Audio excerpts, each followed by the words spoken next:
তো আজকের ভিডিওতে আমরা দেখব ইনপুট ফাংশন ইন পাইথন। তো পাইথনে আমরা কিভাবে ইনপুট ফাংশনকে ইউজ করতে পারি।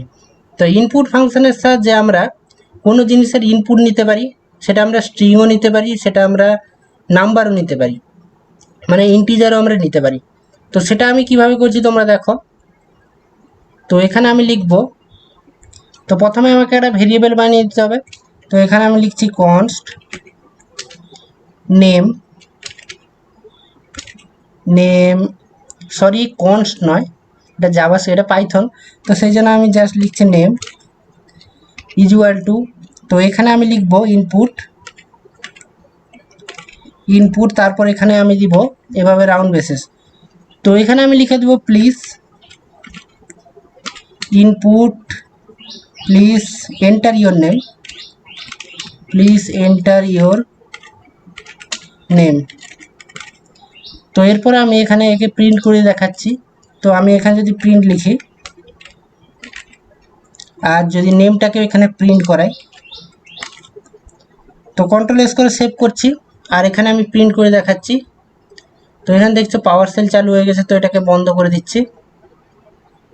আর এখানে দেখতে পাচ্ছ প্লিজ এন্টার ইয়োর নেম, তো আমি নেমটা লিখছি রাহুল। তো এবার যদি আমি একে এন্টার করি, তো এখানে দেখতে পাচ্ছ রাহুল আমাদের কাছে ইনপুট চলে এসছে, আউটপুট চলে এসছে। তো এভাবে আমরা এবং নেমের সঙ্গে আমরা কনক্যাটিনেটও করতে পারি একে। তো আগের ভিডিওতে আমি তোমাদের দেখিয়েছিলাম যে কীভাবে স্ট্রিংয়ের কনক্যাটিনেশন করতে পারি আমরা পাইথনে। তো এখানে আমি একটা /n লাগিয়ে দিচ্ছি যাতে এটা আমার নিউ লাইনে চলে আসে। তো আমি n লাগিয়ে দিয়েছি এখানে। তো এরপরে আমি কি করব, এখানে আমি কনক্যাটিনেট করে দেব। তো এখানে আমি লিখব গুড, তো এটা একটা স্ট্রিং, তো আমাকে স্ট্রিংয়ের ভিতর লিখতে হবে। এখানে লিখব গুড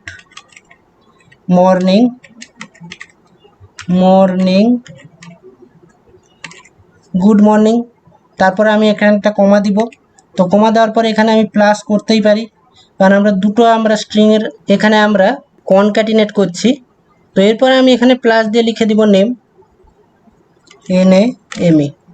তো নেম আমি লিখে দিয়েছি। এবার যদি আমি কন্ট্রোল এস করে সেভ করি আর এটাকে রান করাই, তো এখানে দেখতে পাচ্ছ প্লিজ এন্টার ইয়োর নেম। তো আমি নেমটা এন্টার করে দিচ্ছি রাজীব।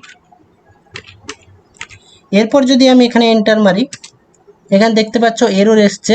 তো এটাকে আমি ক্লিন করে দিচ্ছি। আর এখানে একটা এরর এসছিল, তো সেটা হচ্ছে আমরা এখানে এভাবে দিতে পারবো না এটাকে। তো এবার যদি আমি কন্ট্রোল এস করে সেভ করি আর এখানে রান করাই, দেখতে পাচ্ছ এন্টার ইয়োর নেম, আমি এখানে লিখে দিচ্ছি সঞ্জীব। তো এবার যদি আমি এন্টার করি, এখানে দেখতে পাচ্ছ গুড মর্নিং সঞ্জীব। তো এখানে স্পেস আসছে না, তো স্পেস দিতে গেলে আমাদের এখানে এখানে ব্ল্যাঙ্ক এভাবে ছেড়ে দিতে হবে, ব্ল্যাঙ্ক স্ট্রিং। তো এরপর আমি এখানে এটাকে প্লাস করে দিব, এভাবে করে দেব। তো এবার আমাদের এখানে একটা স্পেস চলে আসবে। কন্ট্রোল এস করে সেভ করছি।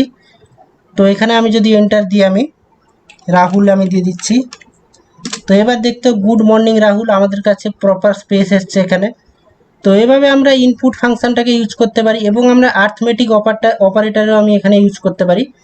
তো দুটো সংখ্যার যদি আমরা অ্যাডিশন করতে চাই, তো এখানে আমি দিয়ে দিব নাম 1, আর একটা আমি দিয়ে দিব নাম 2। তো এখানে আমি লিখে দিব প্লিজ এন্টার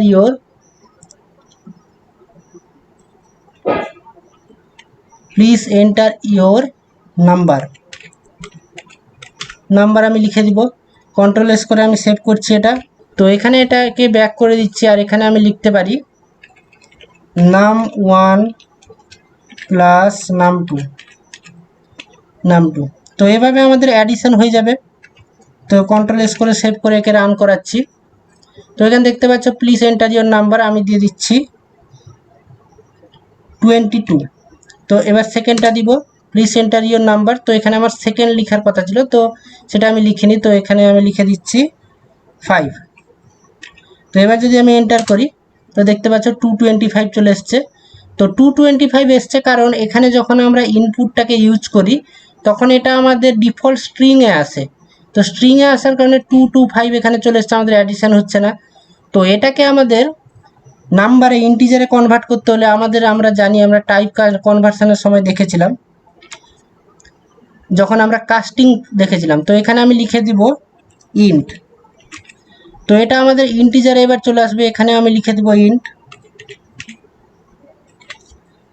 তো এটা ডিফল্ট সবসময় স্ট্রিংয়েই আসে। তো কন্ট্রোল এস করে সেভ করছি আর এটা রান করাচ্ছি। তো এবার যদি এখানে আমি নাম্বার দিই 2 সেম আমি নাম্বার দিয়ে দেখাচ্ছি তোমাদের, আর সেকেন্ডে আমি দিচ্ছি 5। তো এবার দেখো তোমরা দেখতে পাচ্ছ 27 চলে এসছে। তো তোমরা যখনই ইনপুট ফাংশন ইউজ করবে আর তোমরা যদি কোনো arithmetic operation, division, multiplication, addition যদি করতে চাও, তো অবশ্যই তোমরা এর টাইপটাকে চেঞ্জ করে নেবে, তোমরা কাস্টিং করে নেবে, তোমরা ইন্টিজারে এটা কনভার্ট করে দেবে, কারণ এটা ডিফল্ট এটা স্ট্রিংয়েই আসে। তো এই ভিডিওতে এতটুকুই। ভিডিওতে যদি কোনো সমস্যা থাকে অবশ্যই কমেন্ট সেকশনে জানাবে, আর ভিডিওটা ভালো লাগলে লাইক শেয়ার সাবস্ক্রাইব করবে। দেখা হচ্ছে পরের ভিডিওতে।